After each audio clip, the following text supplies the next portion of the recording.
Hello అండి, welcome to my channel.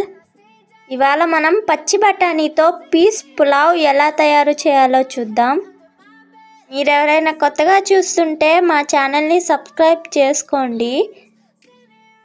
ముందుగా ఒక కుక్కర్ దబరలో ఆయిల్ హీట్ చేసుకొని 1 టేబుల్ స్పూన్ జీలకర్ర వేసుకోవాలి.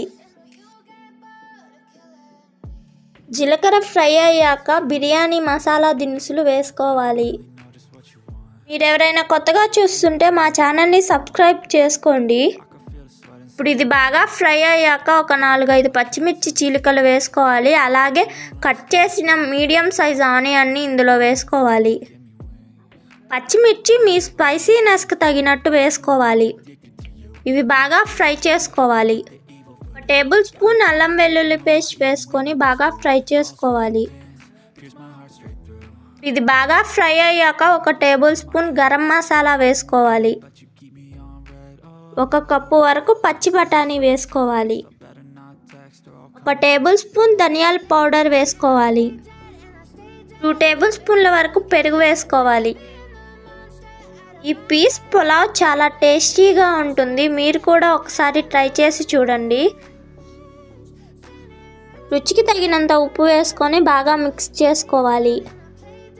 ముందుగా శుభ్రంగా కడిగి పెట్టుకున్న బియ్యాన్ని ఇందులో వేసుకోవాలి. నేను ఇక్కడ 1.5 కప్పు వరకు బియ్యం తీసుకున్నాను. 1 కప్పు బియ్యానికి 2 కప్పుల వరకు వాటర్ పోసుకోవాలి. నేను ఇక్కడ 3 కప్పుల వరకు వాటర్ పోసుకుంటున్నాను. ఇప్పుడు ఉప్పు ఏమన్నా తక్కువ అయితే వేసుకోవాలి.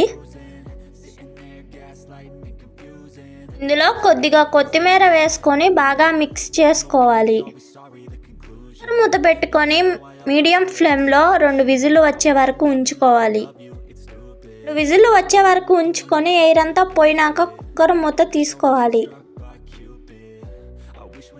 చూశారు కదా, మనకు టేస్టీగా బఠానీ పీస్ పులావ్ ఎలా తయారయ్యిందో, కుక్కర్లో పొడి పొడిగా ఎలా తయారయ్యిందో, నార్మల్ రైస్తో ఎంత పొడి పొడిగా వచ్చిందో చూడండి. మీరు కూడా ఒకసారి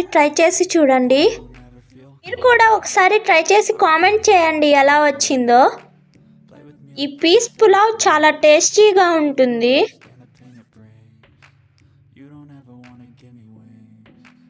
ఈ వీడియో కనుక మీకు నచ్చినట్టయితే లైక్, షేర్ అండ్ సబ్స్క్రైబ్ చేసుకోండి.